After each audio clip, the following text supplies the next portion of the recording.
Imagine deixar tudo para trás. Sua terra natal, sua família, suas tradições milenares. Atravessar o oceano em busca de uma promessa que pode ser uma mentira. As famílias japonesas que chegaram ao Brasil no início do século XX não imaginavam que a salvação viria de algo tão simples quanto uma folha verde. Esta é a história de resistência, preconceito, fracasso e reinvenção. Uma jornada onde o chá verde não foi apenas uma planta, mas o símbolo de uma transformação impossível. Fique até o final, porque o que você vai descobrir sobre essas famílias vai mudar completamente sua perspectiva sobre imigração e superação. E nos comentários, queremos saber: você conhece alguma história de imigração na sua própria família? Compartilhe conosco. Era o ano de 1908. O navio Kasato Maru ancorava no Porto de Santos trazendo as primeiras 781 almas japonesas para o Brasil. Homens, mulheres e crianças que haviam vendido tudo o que possuíam no Japão, acreditando nas promessas de uma vida próspera trabalhando nos cafezais do interior paulista. Terras férteis, salários generosos, oportunidades infinitas. Tudo mentira. A realidade que encontraram foi brutal. As fazendas de café eram prisões disfarçadas. Barracões superlotados onde famílias inteiras dividiam um único cômodo sem ventilação. O calor sufocante do interior paulista, tão diferente do clima temperado do Japão, transformava cada dia de trabalho em tortura. Crianças de 7, 8 anos eram acordadas antes do amanhecer para trabalhar nos cafezais sob o sol escaldante. Suas pequenas mãos sangravam ao colher os grãos. Os salários prometidos nunca chegavam. Os fazendeiros brasileiros criavam dívidas imaginárias, descontando custos de transporte, alimentação, ferramentas. No fim do mês, as famílias japonesas recebiam quase nada. Muitos nem isso. E quando ousavam reclamar, eram recebidos com violência e desprezo. Os brasileiros os chamavam de perigo amarelo, invasores, raça inferior.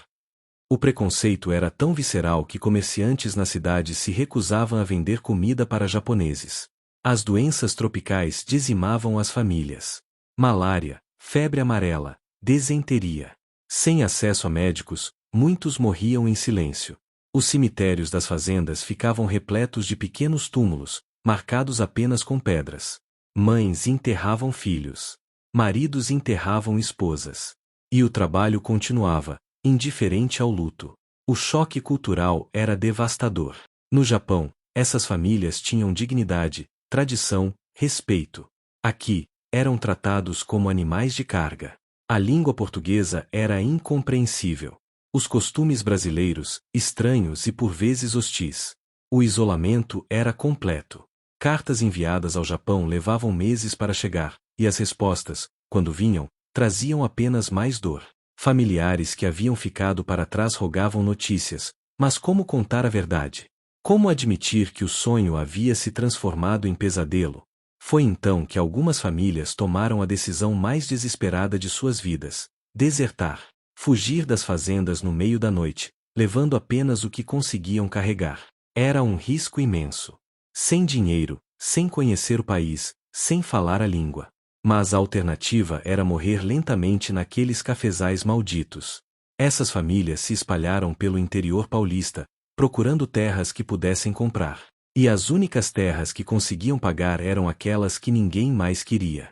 Terrenos alagadiços no Vale do Ribeira, áreas abandonadas em Registro, Mogi das Cruzes, regiões consideradas improdutivas e esquecidas pelos brasileiros.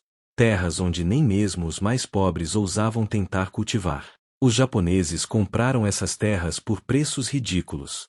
E quando chegaram para tomar posse, entenderam por quê. Solo pantanoso que afundava sob os pés. Mosquitos que formavam nuvens negras. Rios que transbordavam na estação das chuvas, inundando tudo. Não havia estradas, não havia comércio próximo, não havia vizinhos que os quisessem ali. Tentaram plantar arroz, como faziam no Japão. O solo não cooperava. Tentaram outros cultivos. Fracasso após fracasso. As famílias brasileiras que viviam nas cidades próximas riam abertamente dos japoneses teimosos que insistiam em permanecer naquelas terras malditas. Vão morrer de fome, diziam. Vão desistir e voltar correndo para o Japão. O desprezo da comunidade brasileira era total. Quando crianças japonesas tentavam frequentar as escolas das cidades, eram expulsas. Os professores se recusavam a ensiná-las. As outras crianças as agrediam no caminho de volta para casa. Comerciantes cobravam o dobro dos japoneses, quando não simplesmente se recusavam a vender. Nos poucos bares e mercearias que os aceitavam, eram obrigados a esperar do lado de fora, como cachorros. O isolamento era sufocante. As famílias japonesas viviam em um mundo à parte, falando uma língua que ninguém entendia, praticando costumes que eram ridicularizados. À noite, reuniam-se em suas casas simples de madeira e choravam juntos. Alguns desistiam. Juntavam o pouco dinheiro que tinham e embarcavam de volta ao Japão, derrotados e envergonhados. Mas outros, movidos por um orgulho ancestral que recusava a derrota, decidiram tentar o impossível. Se o Brasil não os queria, se os brasileiros os desprezavam, então provariam seu valor da única forma que conheciam, através do trabalho incansável e da determinação inabalável. Eles não sabiam ainda, mas estavam prestes a escrever uma das histórias de superação mais extraordinárias da imigração brasileira. E você, o que está achando dessa história até agora? Deixe sua opinião nos comentários. Era o início dos anos 1930.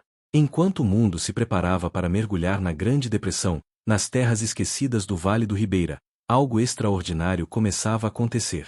Famílias como os Tosa, os Nakamura e os Yamamoto tomaram uma decisão que mudaria tudo: trazer sementes de chá verde do Japão. Essas sementes eram mais do que simples plantas. Eram memórias de uma terra distante, eram a última conexão com uma tradição milenar, eram a esperança de que talvez, apenas talvez, aquele solo brasileiro hostil pudesse dar-lhes algo em troca de tanto sofrimento. Escondiam as sementes em suas bagagens durante as viagens ao Japão, protegendo-as como se fossem joias preciosas. Mas a decisão era arriscada, quase suicida. No Brasil dos anos 1930, ninguém consumia chá verde. Os brasileiros tomavam café e, quando muito, chá preto importado da Inglaterra. Chá verde era algo exótico, estranho, incompreensível para o paladar brasileiro. Os comerciantes locais zombavam quando os japoneses apareciam falando de cultivar chá. Quem vai comprar isso? Riam. Vocês vão morrer de fome tentando vender folhas que ninguém quer. Mas essas famílias conheciam segredos que os brasileiros desconheciam. Técnicas milenares de cultivo, transmitidas de geração em geração. Sabiam exatamente como preparar o solo, como controlar a irrigação, como podar as plantas para maximizar a produção. Conheciam os ciclos da Camellia sinensis como conheciam os ritmos de suas próprias respirações. Trabalhavam de sol a sol. Literalmente. Acordavam antes do amanhecer e só paravam quando a escuridão tornava impossível ver as plantas. Mulheres, homens, crianças, idosos. Todos participavam. Não havia descanso, não havia folga. Cada centímetro daquelas terras pantanosas foi transformado com as mãos, com enxadas, com suor e sangue. Construíram sistemas de irrigação sofisticados usando bambu e conhecimentos ancestrais. Drenaram as áreas alagadas. Enriqueceram o solo com técnicas de compostagem que os brasileiros nunca haviam visto. E lentamente, muito lentamente, os primeiros brotos de chá verde começaram a surgir naquele solo que todos diziam ser improdutivo. Era um milagre silencioso. As plantas cresciam viçosas, suas folhas verde escuras brilhando sob o sol brasileiro. As primeiras colheitas foram modestas, mas promissoras. O sabor era perfeito. O clima e o solo brasileiros, surpreendentemente, eram ideais para Camellia sinensis. Melhor, até, do que em algumas regiões do Japão. A comunidade japonesa se uniu como nunca. Famílias que antes mal se falavam começaram a compartilhar conhecimentos, sementes, técnicas. Em Registro, a principal cidade do Vale do Ribeira, formaram a primeira cooperativa de produtores de chá verde. Reuniam-se à noite para discutir estratégias, para apoiar os que estavam enfrentando dificuldades, para celebrar cada pequena vitória. Mas os brasileiros ainda os desprezavam. Estão cultivando mato, diziam. Vão ver quando ninguém comprar essa porcaria. O preconceito continuava feroz. Mas algo havia mudado nos japoneses. Não era mais desespero que os movia. Era determinação. Era orgulho. Era certeza de que estavam construindo algo que duraria. E então veio a guerra. Em 1941, o Japão atacou Pearl Harbor. A Segunda Guerra Mundial explodiu com uma violência que ninguém havia previsto. E o Brasil, pressionado pelos Estados Unidos, declarou guerra ao eixo, incluindo o Japão. Da noite para o dia, aquelas famílias que trabalhavam silenciosamente em suas plantações de chá verde tornaram-se inimigas da nação. A perseguição foi imediata e brutal. Policiais invadiam as propriedades japonesas no meio da noite. Arrancavam famílias de suas casas. Quebravam móveis, destruíam documentos, roubavam o que quisessem. Líderes comunitários eram presos sem acusação formal, desaparecendo por meses em cadeias imundas. Falar japonês em público tornou-se crime. Famílias eram multadas, presas, espancadas por conversarem em sua própria língua. Crianças eram arrancadas dos braços de suas mães por policiais que as acusavam de espiãs do imperador. Idosos que mal falavam português eram interrogados por horas, torturados psicologicamente, forçados a assinar confissões em uma língua que não compreendiam. E as plantações de chá foram atacadas. Vizinhos brasileiros, movidos por um patriotismo histérico, invadiam as propriedades japonesas à noite. Queimavam os campos de chá. Arrancavam as plantas pelas raízes. Destruíam anos de trabalho em questão de horas. Tudo em nome da defesa nacional. Tudo sob o silêncio cúmplice das autoridades. Famílias inteiras perderam tudo. Alguns japoneses cometeram suicídio, incapazes de suportar ver o trabalho de uma vida destruído. Outros enlouqueceram. Mulheres grávidas abortavam do estresse e do terror. Crianças desenvolviam traumas que carregariam pelo resto de suas vidas. Mas mesmo sob essa perseguição infernal, algumas famílias se recusaram a desistir. Protegeram suas mudas de chá como protegeriam seus próprios filhos. Escondiam plantas nos fundos das propriedades, cobrindo-as com lonas, camuflando-as entre outras culturas. À noite, quando acreditavam estar seguros, saíam em segredo para regar, podar, cuidar. Arriscavam suas vidas por folhas verdes. A guerra finalmente terminou em 1945. As bombas atômicas devastaram Hiroshima e Nagasaki. O Japão se rendeu. E as famílias japonesas no Brasil, aquelas que haviam sobrevivido, ficaram em um limbo terrível. Muitos haviam perdido todo contato com parentes no Japão. Não sabiam se suas famílias estavam vivas ou mortas. Não sabiam se ainda tinham um lar para onde retornar. As cicatrizes da guerra permaneciam. O preconceito, embora menos violento, continuava vivo. Mas algo havia mudado. Aquelas famílias haviam perdido quase tudo. Mas não haviam perdido sua determinação. E aquelas que haviam mantido suas plantações de chá escondidas, protegidas durante os anos de terror, agora possuíam algo valioso. Algo que estava prestes a transformar suas vidas de forma que jamais imaginaram possível. Gratidão por ter chegado até aqui. Você está testemunhando uma história extraordinária. E o melhor ainda está por vir. Continue conosco. Os anos que se seguiram ao fim da Segunda Guerra Mundial trouxeram uma transformação que ninguém poderia ter previsto. As famílias japonesas que haviam mantido suas plantações de chá verde escondidas durante a guerra agora possuíam algo único. Enquanto o mundo se reconstruía, enquanto o Japão devastado tentava se levantar das cinzas atômicas, no Vale do Ribeira brasileiro, folhas verdes começavam a crescer novamente. A década de 1950 marcou o início de algo extraordinário. A produção de chá verde, que antes era vista como loucura, começou a se expandir. Não porque os brasileiros tivessem desenvolvido gosto pelo chá verde. Ainda não. Mas porque havia um mercado crescente entre a própria comunidade japonesa, que havia se expandido significativamente desde os primeiros imigrantes. E porque alguns empresários japoneses visionários começaram a exportar o chá brasileiro de volta para o Japão. Ironia das ironias. O chá cultivado nas terras improdutivas do Brasil era de qualidade superior ao de muitas regiões japonesas. O clima tropical, quando controlado com as técnicas certas, produzia folhas mais vigorosas, mais aromáticas, mais ricas em sabor. Os importadores japoneses ficaram chocados. Como era possível que aqueles imigrantes desprezados, trabalhando em terras que ninguém queria, tivessem conseguido produzir chá verde de classe mundial? A década de 1960 trouxe a explosão. A produção multiplicou por 10, por 20. Aquelas terras pantanosas que haviam sido compradas por centavos agora valiam fortunas. Famílias que viviam em casas de madeira simples começaram a construir residências de alvenaria. Crianças que haviam sido impedidas de frequentar escolas agora eram enviadas para estudar em São Paulo, em universidades. O Vale do Ribeira se transformou. Registro, aquela cidade esquecida que havia ridicularizado os japoneses, agora dependia economicamente deles. A produção de chá verde trazia empregos, impostos, desenvolvimento. A cidade começou a se orgulhar de seu título não oficial, Capital Nacional do Chá.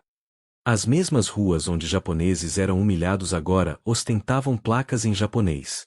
Os mesmos comerciantes que se recusavam a vender para eles agora competiam pela preferência dos prósperos produtores de chá. Na década de 1970, o Brasil havia se tornado um dos maiores produtores de chá verde da América Latina. As famílias pioneiras, aquelas que haviam sofrido e resistido, agora eram prósperas. Seus filhos estudavam medicina, engenharia, administração. Tornavam-se médicos respeitados, empresários bem-sucedidos, professores universitários. A segunda geração de nipo-brasileiros estava redefinindo o que significava ser japonês no Brasil. Os brasileiros que haviam desprezado os japoneses agora os admiravam. Olhem como são trabalhadores, diziam. Olhem como transformaram terras inúteis em ouro verde. O preconceito não havia desaparecido completamente, mas havia mudado de forma. Agora era um preconceito positivo, uma estereotipação que via todos os japoneses como trabalhadores incansáveis, disciplinados, bem-sucedidos. O que também era uma forma de desumanização, de negar a individualidade e a complexidade de cada pessoa. Festivais começaram a celebrar a cultura japonesa.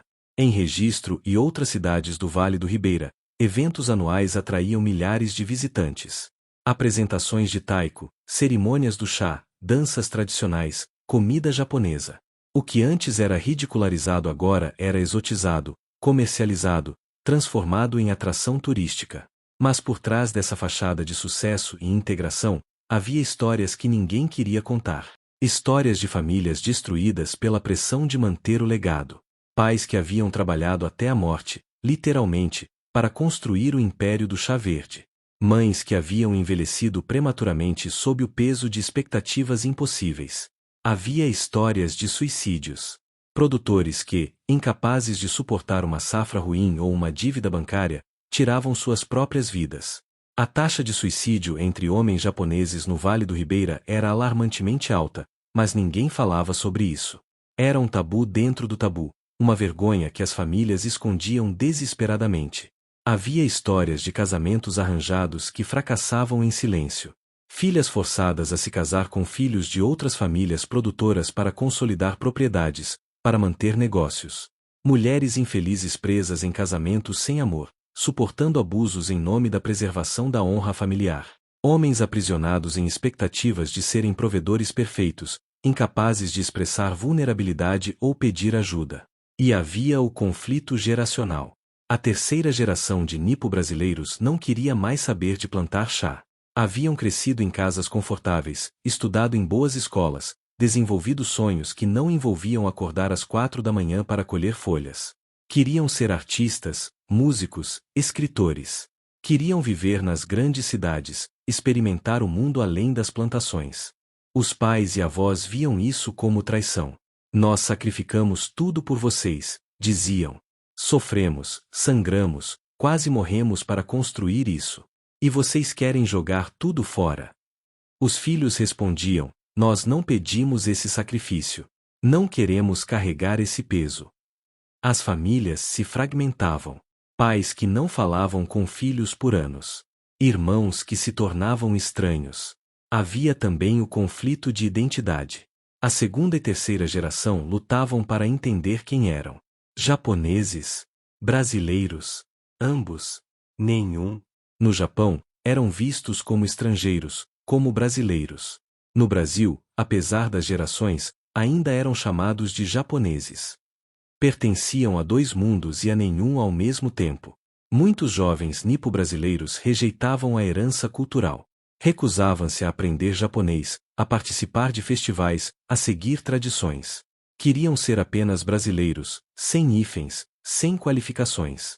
Mas a sociedade brasileira não os deixava esquecer suas origens.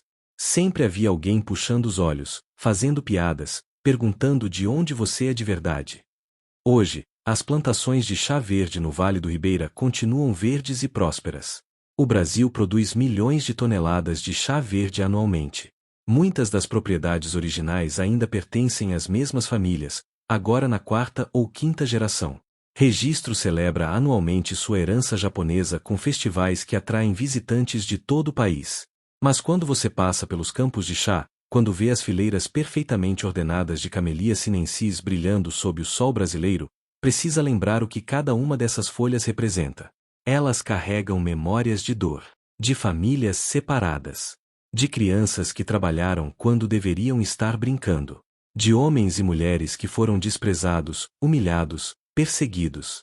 Carregam memórias de resistência, de pessoas que se recusaram a desistir mesmo quando tudo conspirava contra elas, de mãos que sangraram transformando terras hostis em jardins, de corações que continuaram batendo mesmo sob o peso da perseguição e do preconceito, e carregam memórias de transformação, de como uma folha verde redefiniu vidas, de como o impossível se tornou possível através de trabalho, determinação e sacrifício, de como terras que ninguém queria se tornaram o sustento de gerações. Mas o chá verde também carrega o peso de um preço imenso. Famílias destruídas, identidades fragmentadas, gerações em conflito. O sucesso veio, sim. A prosperidade veio. O respeito, eventualmente, também veio. Mas foi comprado com lágrimas, sangue e vidas interrompidas. Será que valeu a pena? É uma pergunta que cada pessoa dessas famílias precisa responder por si mesma. Algumas dirão que sim, que os sacrifícios trouxeram oportunidades que seus ancestrais no Japão jamais teriam. Outras dirão que não, que o preço emocional e psicológico foi alto demais. Ambas estão certas. O que não podemos fazer é esquecer. Não podemos olhar para o sucesso atual e ignorar o sofrimento que o tornou possível. Não podemos celebrar a integração sem reconhecer o preconceito brutal que essas famílias enfrentaram. Não podemos admirar a determinação japonesa sem entender o contexto que a tornou necessária para a sobrevivência. As folhas de chá verde continuam crescendo. As plantações continuam produzindo. As famílias continuam, de alguma forma, seguindo em frente. Mas cada folha é um memorial. Cada colheita é uma lembrança. E cada xícara de chá verde brasileiro deveria ser saboreada com a consciência de tudo o que foi necessário para que ela existisse. Esta é a história de como o chá verde redefiniu a vida de imigrantes japoneses no Brasil. Uma história de sofrimento e superação, de preconceito e resistência, de destruição e reconstrução. Uma história que continua sendo escrita a cada dia, em cada campo de chá, em cada família que carrega esse legado complexo e contraditório. E agora a história pertence a você também. Porque conhecê-la é parte de manter viva a memória, de garantir que os sacrifícios não sejam esquecidos, de entender que por trás de cada produto que consumimos, de cada comunidade que vemos, há histórias humanas complexas, cheias de dor e esperança, fracasso e triunfo. E agora, depois de conhecer essa jornada extraordinária, queremos ouvir você. Essas famílias japonesas mereciam o respeito que só conquistaram depois de décadas de sofrimento? O preconceito que enfrentaram é diferente do que ainda vemos hoje contra imigrantes? Deixe sua opinião sincera nos comentários. E se esta história tocou seu coração, se inscreva no canal para não perder nossas próximas histórias reais que vão surpreender você. Ative o sininho para receber notificações. E clique no próximo vídeo recomendado, porque temos mais histórias incríveis esperando por você.